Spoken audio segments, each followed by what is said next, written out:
Estamos em 2 Coríntios 10, 4, mas eu quero ver 1 Timóteo 1, 18.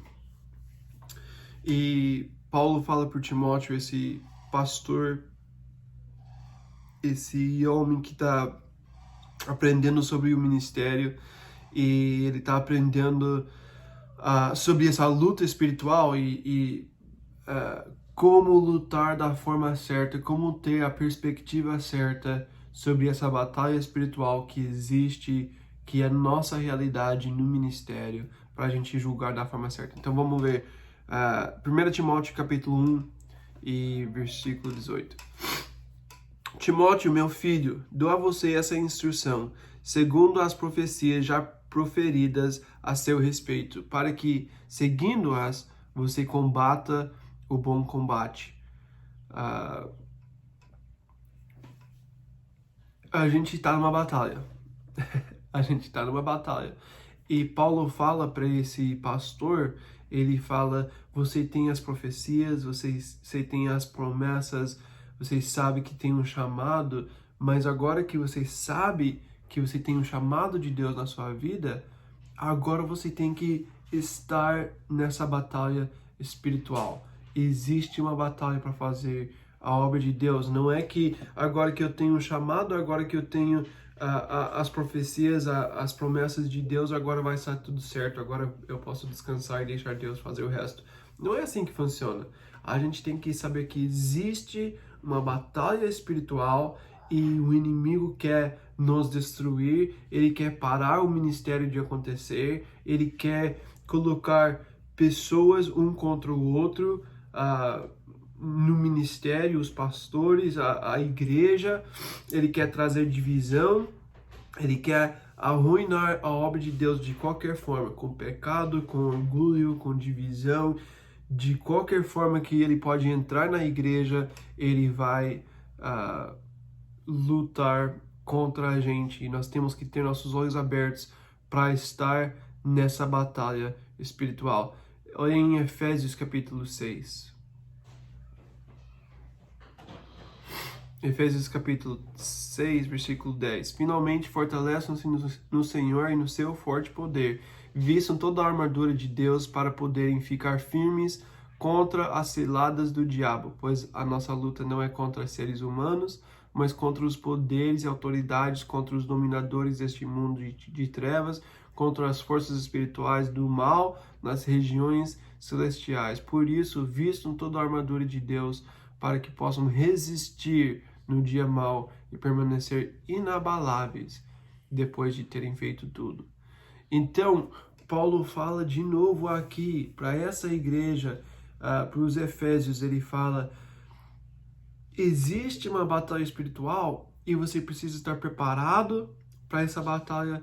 Você tem que saber que o diabo existe, que ele quer te destruir, que existe uma luta espiritual, não contra as pessoas, mas no mundo espiritual. Então nós temos que entender que isso existe e nós temos que estar preparados para isso e nós temos que ir para a batalha contra isso. Porque se não entendemos essa batalha, a gente vai ficar fazendo igual a esses falsos apóstolos, falando contra as outras pessoas, brigando com todo mundo, fazendo igual a igreja de 2 Coríntios, que ficou ofendido porque alguém falou comigo dessa forma e não querendo ter mais relacionamento com alguém que investiu tanto em minha vida porque isso me ofendeu, eu não gostei como você falou. A gente pode deixar coisas boas destruir relacionamentos, porque Satanás está querendo entrar na nossa cabeça, ele está querendo destruir relacionamentos, ele está tentando destruir o poder do corpo de Cristo e não deixar a gente viver o chamado de Deus para as nossas vidas. Nós temos que ter nossos olhos abertos para a batalha espiritual. Olha em Colossenses capítulo 3. Colossenses capítulo 3, eu vou ler uma parte grande aqui, os primeiros 10 versículos. Portanto, já que vocês ressuscitaram com Cristo, procurem as coisas que são do alto, onde Cristo está assentado à direita de Deus. Mantenham o pensamento nas coisas do alto e não nas coisas terrenas, pois vocês morreram e agora sua vida está escondida com Cristo em Deus. Quando Cristo, que é sua vida, for manifestado, então vocês também serão manifestados com Ele em glória. Assim, façam morrer tudo o que pertence à natureza terrena de vocês: imoralidade sexual, impureza, paixão, desejos maus e a ganância, que é a idolatria. É por causa dessas coisas que vem a ira de Deus sobre os que vivem na desobediência, as quais vocês praticaram no passado quando costumavam viver nelas. Mas agora abandonem todas essas coisas: ira, indignação, maldade, maldecência e linguagem indecente no falar. Não mintam uns aos outros, visto que vocês já se despiram do velho homem com suas práticas e se revestiram do novo, o qual está sendo renovado em conhecimento à imagem do seu Criador. Existe uma batalha com o velho homem, o novo homem querendo viver no espírito, o velho homem querendo voltar para a carne. Existe essa batalha espiritual dentro de mim. Existe uma batalha na cultura, existe a batalha no corpo de Cristo, não um contra o outro, mas o inimigo querendo entrar e destruir. Existe uma batalha em mim mesmo, eu comigo mesmo, e eu preciso estar preparado para essa batalha. E Efésios 6 ele fala sobre como estar preparado para essa batalha. Ele fala sobre as armas que nós temos, né, para essa batalha espiritual. Então ele fala sobre o cinto da verdade, a couraça da justiça, pés calçados com a prontidão do evangelho da paz, o escudo da fé, o capacete da salvação, a espada do Espírito, que é a palavra de Deus, e oração. Com essas coisas, eu tenho certeza que vocês já estudaram sobre isso já, e é uma coisa boa a gente voltar a refletir. Vocês precisam gastar tempo pensando sobre nossa defesa nessa batalha espiritual. A batalha existe, nós precisamos estar preparados. Satanás quer destruir, mas a gente não pode deixar isso acontecer. De volta em 2 Coríntios, capítulo 10,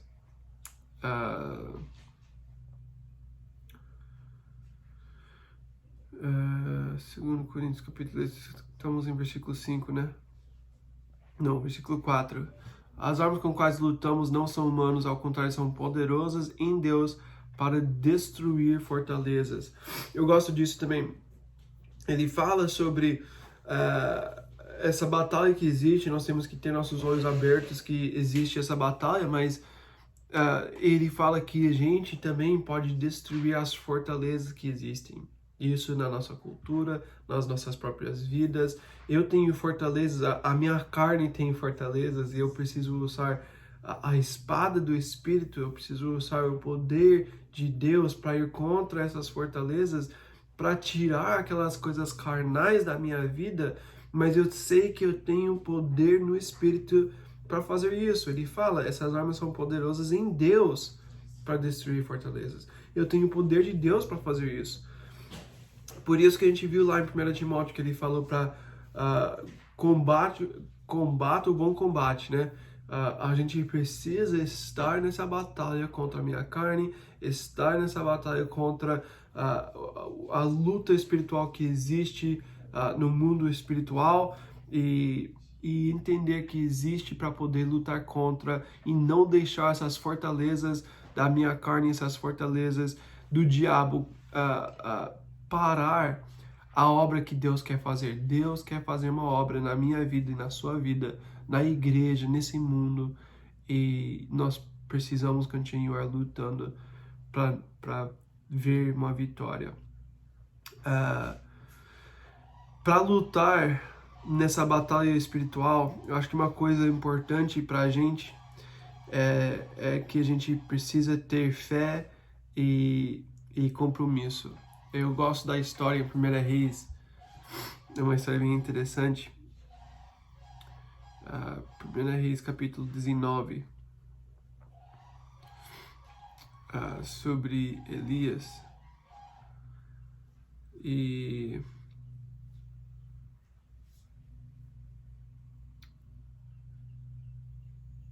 ou sobre Eliseu, chamado de Eliseu, começando no versículo 19.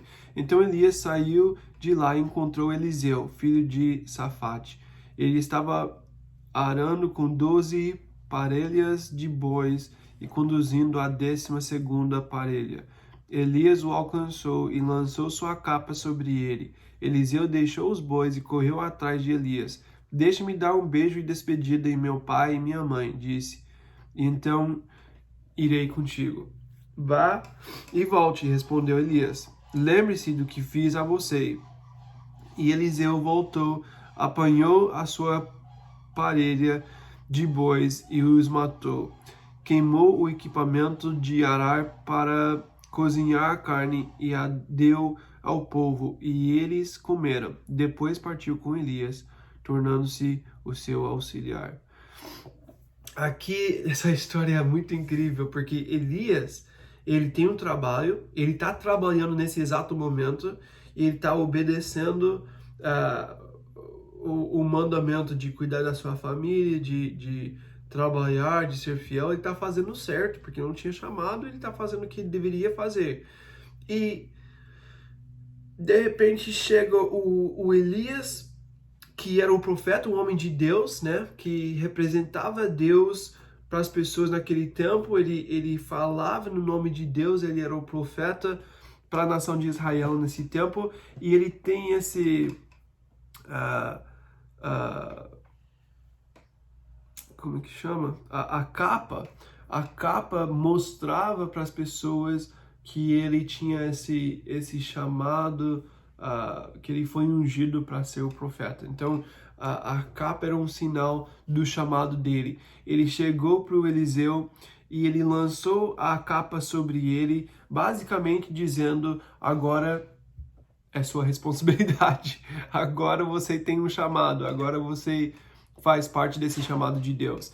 E Eliseu não sabia de nada, ele está aqui trabalhando, Elias chegou, deu esse sinal de que ele tem um chamado de Deus para servir a Deus dessa forma, como profeta, e Eliseu falou: eu quero dar despedida ao meu pai e mãe. Isso não é uma coisa ruim, porque a gente pode pensar que ele queria voltar para os pais. Não era uma coisa errada, porque ele voltou para dar tchau. Essa despedida, ele está dizendo: eu estou aceitando o chamado de Deus e eu não volto mais. Isso aqui ele está mostrando o compromisso dele. Ele falou: eu preciso fazer isso porque eu não sei se eu volto mais, não sei se eu vou voltar um dia. Então, ele foi fazer isso, né? Se despediu dos pais, e depois disso, olha o que ele fez. Ele pegou os bois. Para ter bois nesse tempo, você era rico, porque você ganhava muito dinheiro usando os bois para fazer o trabalho de arar a terra, e para alguém ter tudo que ele tinha, era rico. Ele tinha uma empresa, não é só para cuidar da casa dele, isso é uma empresa, é muito dinheiro entrando aqui para ele ter tudo que ele tem, essas ferramentas, esses animais e tudo. Então, ele tem um jeito de ganhar muito dinheiro, ele está trabalhando, ele está bem, ele tem um plano para a vida dele, está tudo certo. E Deus chegou para ele, Elias chegou para ele, mostrou o chamado de Deus na vida dele, ele se despediu dos pais, e depois ele foi e ele cozinhou a carne dos animais, ele matou os bois, que era a sua renda, que era a sua segurança, que era se dá tudo errado no ministério, né? Se dá tudo errado nesse chamado de Deus, eu ainda tenho meus bois, eu tenho o equipamento, eu posso voltar para essa vida depois. Mas ele fala: não, se Deus chamou, eu vou confiar completamente em Deus, vou deixar Deus ser o Deus da minha vida. Ele queimou todas as coisas, queimou o equipamento, nem vendeu, ele não vendeu. Ele queimou como declaração que Deus vai cuidar da minha vida, se Deus me chamou, Ele vai ser fiel, Ele vai cuidar da minha vida e eu vou confiar nele. E ele foi para fazer o ministério. E depois disso, ele se tornou servo de Elias. Ele não faz nada por anos, ele só está aprendendo o ministério com Elias, trabalhando com ele, sem fazer nada. E depois, em 2 Reis, capítulo 2, Elias vai ser levado. É interessante essa história, não sei se a gente tem tempo para ver essa história, mas é muito interessante que anos depois, Elias sabe que está indo para Deus, que vai ficar Eliseu para fazer o ministério e ele precisa agora depender de Deus. Vamos ver 6-8 de 2 Reis capítulo 2. Em seguida Elias disse: fique aqui, pois o Senhor me enviou ao rio Jordão. Ele respondeu: juro pelo nome do Senhor e por tua vida que não te deixarei ir só. Então partiram juntos. 50 discípulos dos profetas os acompanharam e ficaram olhando à distância, quando Elias e Eliseu pararam à margem do Jordão. Então Elias tirou o manto, enrolou-o e com ele bateu nas águas, e as águas se dividiram e os dois atravessaram em chão seco. Então, Eliseu, sem a promessa, ele sabe que ele vai ser levado, que ele não vai estar mais servindo o Senhor, Deus vai levar ele de alguma forma, e ele sabe disso, e Eliseu também sabe, e Eliseu fala: eu vou ficar com você, eu preciso ficar aqui, eu não consigo estar separado de você agora nesse momento, eu preciso te ver para saber o que vai acontecer. Versículo 9, então eles abriram o rio, né? Não dá para atravessar o rio, então pegou como que chama? A capa, abriu o rio e passou por, né, no chão seco, chegou no outro lado. Agora como que ele vai voltar? Vamos ver. Depois de atravessar o versículo 9, Elias disse a Eliseu: o que posso fazer em seu favor antes que eu seja levado para longe de você? Então ele sabe, eles estão preparados. Respondeu Eliseu: faze de mim o principal herdeiro do teu espírito profético. Então ele quer poder de Deus sobre a vida dele, uma coisa boa. Disse Elias: seu pedido é difícil, mas se você me vir quando eu for separado de você, terá o que pediu, do contrário não será atendido. Então ele precisa estar junto para ver. Então ainda bem que ele foi para o outro lado do rio.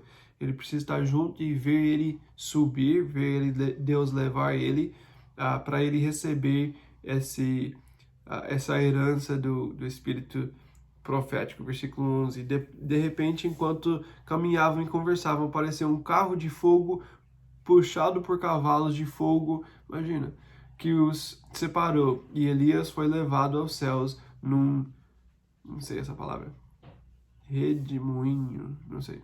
É difícil. Quando viu isso, Eliseu gritou: meu pai, tu eras como os carros de guerra e os cavaleiros de Israel. Quando já não podia mais vê-lo, Eliseu pegou as próprias vestes e as rasgou ao meio. Depois pegou o manto de Elias que tinha caído e voltou para a margem do Jordão. Agora pensa sobre a situação. Elias foi levado, Elias sabia que iria ser levado, perguntou para o Eliseu o que ele queria. Eliseu falou que ele queria esse espírito profético.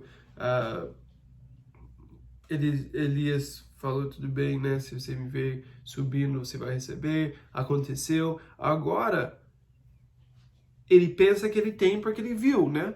Eliseu pensa: eu vi ele subindo, acredito que eu tenho. Mas ele não sentiu nada, ele não sabe se isso realmente aconteceu.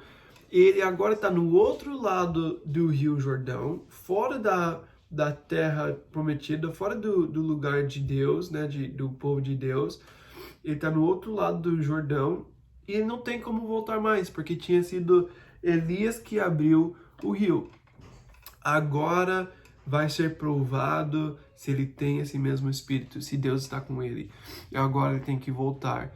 Versículo 14. Então bateu nas águas do rio como um manto e perguntou: onde está agora o Senhor, o Deus de Elias? Tendo batido nas águas, elas se dividiram e ele atravessou.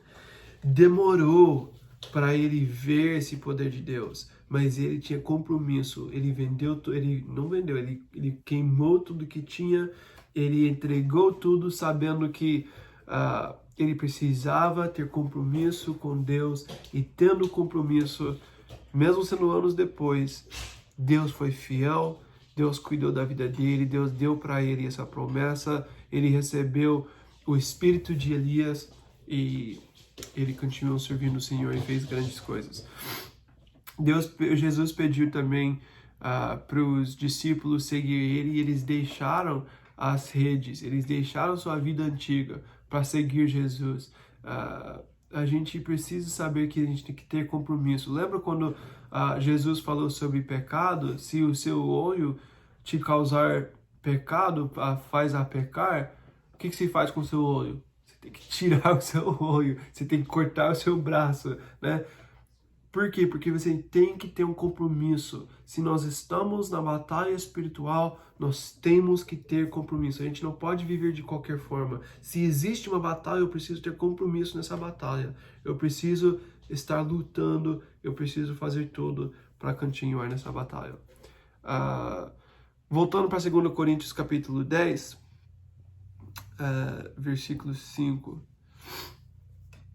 Destruímos os argumentos e toda pretensão que se levanta contra o conhecimento de Deus e levamos cativo todo pensamento para torná-lo obediente a Cristo. Então, ele fala,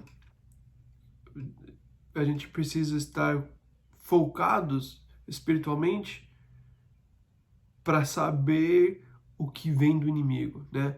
A gente precisa destruir argumentos que se levanta contra o conhecimento de Deus. Temos que levar cativo os nossos pensamentos, e nós temos que ser obedientes a Cristo. A batalha que existe na mente é provavelmente a batalha maior que nós temos. A gente tem que tomar muito cuidado com nossos pensamentos. Eu gosto dessa ideia de levar cativo os pensamentos. Se um pensamento não for de Deus e escapou, eu estou pensando sobre isso, eu preciso levar cativo e falar, não posso pensar nisso. Eu estou com desejo, Deus me chamou para fazer isso, mas eu estou com desejo de ir para lá e fazer aquela outra coisa, igual o Eliseu na história que a gente viu. Ele queimou essas coisas do velho homem, da vida antiga, porque ele não queria a tentação de voltar. Ele precisava ter compromisso. Nós temos que ter nossa mente focada naquilo que Deus está chamando a gente para fazer, porque o mais que a gente está aberto para as coisas, os pensamentos errados, os pensamentos que não vêm de Deus, que vai contra o chamado de Deus para as nossas vidas, o mais perigoso é para a gente continuar obedecendo. Então, se Deus me chamou para fazer uma coisa, eu fico pensando demais sobre essas outras possibilidades, como eu posso cuidar da minha própria vida, sobre pecado, sobre o que todo mundo está fazendo. Isso é o perigo das redes sociais hoje em dia, né? A gente fica olhando a vida de todo mundo, pensando que todo mundo tem uma vida melhor, mais fácil, sem os problemas que eu tenho, e eu começo a pensar demais. E isso vai abrir minha mente para tudo que vai contra Deus, contra o conhecimento de Deus, e é mais difícil levar cativo os meus pensamentos. Se eu vejo que eu estou vendo o Instagram, eu estou pensando demais sobre coisas erradas, sobre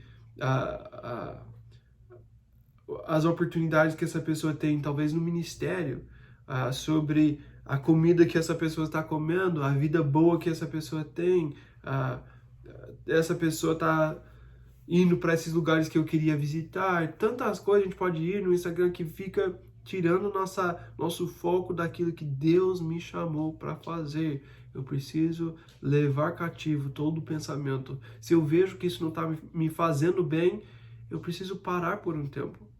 Se eu vejo que indo para aquele lugar não é bom, eu preciso parar de ir para aquele lugar. Falar com essa pessoa está me ajudando a pensar sobre coisas erradas, eu preciso parar de falar com essa pessoa.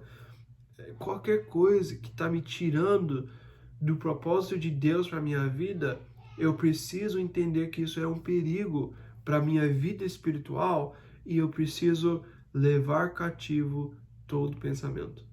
Todo pensamento. A batalha principal existe na minha mente, então eu preciso estar preparado para isso.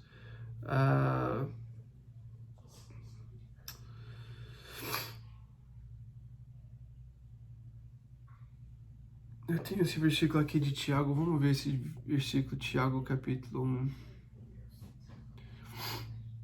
Tiago capítulo 1, versículo 13. Quando alguém for tentado, jamais deverá dizer, estou sendo tentado por Deus, pois Deus não pode ser tentado pelo mal e ninguém tenta.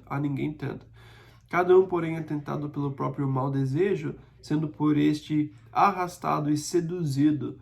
Então, esse desejo, tendo concebido, dá à luz o pecado, e o pecado, após ser consumado, gera a morte. Então, o pecado começa em nossa mente, por isso que nós temos que levar cativo nossos pensamentos, porque começa como um pensamento, e depois a gente é tentado com o nosso próprio mau desejo, a gente é arrastado e seduzido, e depois isso dá luz ao pecado, e o pecado gera a morte. Então, temos que levar cativo todo o pensamento, temos que estar preparado para a batalha, temos que estar em oração, temos que saber que existe essa batalha. Vamos voltar a 2 Coríntios, capítulo 10. Versículos 7 e 8. Vocês observam apenas a aparência das coisas. Se alguém está convencido de que pertence a Cristo, deveria considerar novamente consigo mesmo, assim como ele, nós também pertencemos a Cristo. Pois mesmo que eu tenha me orgulhado um pouco mais da autoridade que o Senhor nos deu, não me envergonho disso, pois essa autoridade é para edificá-los e não para destruí-los. Então, as pessoas estão falando que são convencidos de que pertencem a Cristo e basicamente que não precisam de Paulo. Agora, eu tenho Jesus, eu não preciso de você, Paulo. Eles estão sendo orgulhosos para não estar debaixo de autoridade. E Paulo fala, eu também sou de Cristo, mas eu tenho autoridade porque Deus me deu autoridade e eu não estou usando essa autoridade para destruir, mas para edificar. Então eu tenho um coração puro nisso. Eu sei que eu estou fazendo para edificar a igreja e não para destruir a igreja. Deus nos deu autoridade. Nós temos responsabilidade como corpo de estar debaixo da autoridade de Deus e das pessoas que Ele deu para o corpo. Sim, nós podemos julgar as autoridades para ver a vida. Ele fala sobre a vida das pessoas que vão ser autoridade em nossas vidas. Eu preciso olhar para a vida da pessoa para ver se é uma pessoa que eu posso seguir. Mas ninguém vai ser perfeito. E Paulo também não é. Então ele faz planos e Deus vai mudando os planos. Né? Ele não faz tudo exatamente como as pessoas querem. Mas ele tem autoridade que veio de Deus. E isso para edificar, não para destruir. E a gente pode ver em Efésios 4, a gente falou antes sobre isso, que Deus deu essas autoridades, né, os mestres, evangelistas, apóstolos, ele deu para a igreja, para edificar a igreja. Deus deu autoridade, Deus deu pessoas para servir a igreja, para preparar a igreja para toda boa obra, para alcançar o mundo. Em Atos capítulo 7, existia a necessidade de chamar outras pessoas para servir, porque as pessoas, os apóstolos, as pessoas que estavam fazendo o ministério precisavam focar em oração e na palavra. Então existe essa autoridade espiritual e nós precisamos entender a importância disso. Em Hebreus 13 ele fala para obedecer seus líderes. Existe uma liderança espiritual. Quando nós somos rebeldes contra os nossos líderes, existe algo errado, né? A gente não pode ter um coração rebelde, mas eu preciso fazer parte da obra de Deus, o que Ele quer fazer no mundo. Versículo 9, de volta em 2 Coríntios 10. Não quero que pareça que estou tentando amedrontá-los com as minhas cartas, pois alguns dizem, as cartas dele são duras e fortes, mas ele pessoalmente não impressiona e sua palavra é desprezível. Saibam tais pessoas que aquilo que somos em cartas quando estamos ausentes, seremos em atos quando estivermos presentes. Então Paulo fala, eu sou duro quando escrevo as cartas porque eu não quero estar presente e ter que ser duro, mas se eu preciso ser, eu vou ser. Eu não quero, não vai ser bom para você e não vai ser bom para mim. Mas se é isso que você quer ver, eu vou fazer isso. Então Paulo está falando que ele é a mesma pessoa, estando presente, estando longe, não muda quem ele é, mas ele tenta fazer dessa forma para ajudar todo mundo, né? Para preservar o relacionamento. Versículo 12. Não temos a pretensão de nos igualar ou de nos comparar com alguns que se recomendam a si mesmos. Quando eles se medem e se comparam consigo mesmos, agem sem entendimento. Isso aqui é uma coisa perigosa. Ele está falando no contexto dos líderes, né? Mas isso se aplica em todas as áreas. Quem quer comparar? Esses falsos apóstolos chegaram comparando, mostrando que Paulo não é nada, e mostrando que são maior do que Paulo, o ministério é maior do que o ministério de Paulo. Paulo fala que quem faz isso age sem entendimento. Porque não é pra gente julgar quem é melhor, quem é menos, né? Esse não é nosso trabalho no reino de Deus, é Deus que faz isso. Não só isso, mas a gente começa a ficar orgulhoso porque a gente está pensando que nós somos mais, ou a gente começa a sentir condenado porque eu sou menos que o outro. Comparando nunca é bom, porque Deus deu um chamado diferente para cada um. Nós somos um corpo, cada parte do corpo é diferente, tem um chamado diferente. Então, como que o meu joelho vai olhar para uma outra parte do corpo e vai comparar, né? Vai olhar para o olho e vai falar, como que você pode fazer isso? Eu queria seu trabalho. É completamente diferente, o chamado é diferente, o lugar é diferente, e se comparamos, a gente age sem entendimento. Então a gente precisa tomar muito cuidado para não ficar comparando, olhando para cada pessoa e vendo quem é melhor, quem é menos. Vamos ver 13 até 18, a gente vai terminar essa parte.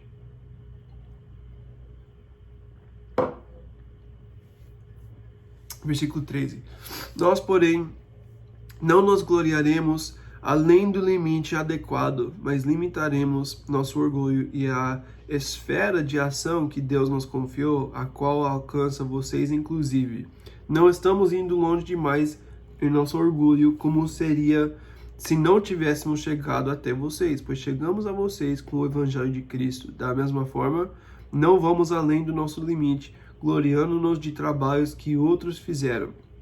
Nossa esperança é que à medida que foi crescendo a fé que vocês têm, nossa atuação entre vocês aumente ainda mais, para que possamos pregar o Evangelho nas regiões que estão além de vocês, sem nos vangloriarmos de trabalho já realizado em território de outro.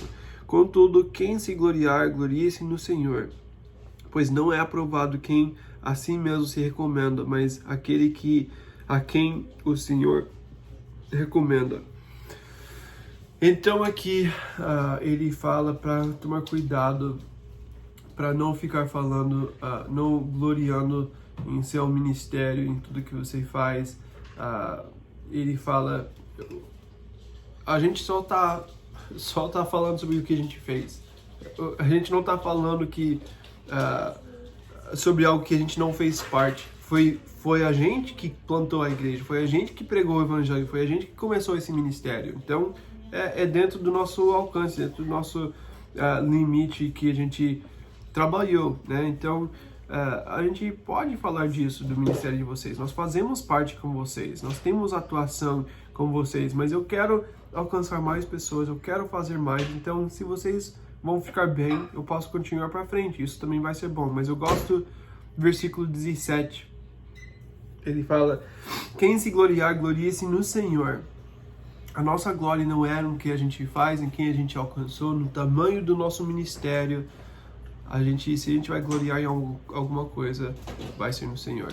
O trabalho dele em nossas vidas, isso tem que ser o principal. Isso vai tirar nossa oportunidade de comparar, vai levar cativo todo o pensamento que não é de Deus, se a gente pensar dessa forma. Se eu vou gloriar no Senhor. E eu vou ser aceito por Ele, aprovado por Ele, e não pelas pessoas. E estamos procurando isso. Nós queremos viver para a glória de Deus, não para nossa própria glória, não para ter um ministério maior, não para ser aceitável no mundo, mas aceito por Deus. Então, isso foi capítulo 10. Tivemos que correr aqui no final para poder terminar, mas depois, se tiver alguma outra pergunta, pelo menos a gente conseguiu entender a ideia principal. E se tiver alguma outra pergunta, pode escrever e a gente fala mais sobre depois. Tá bem? Deus abençoe.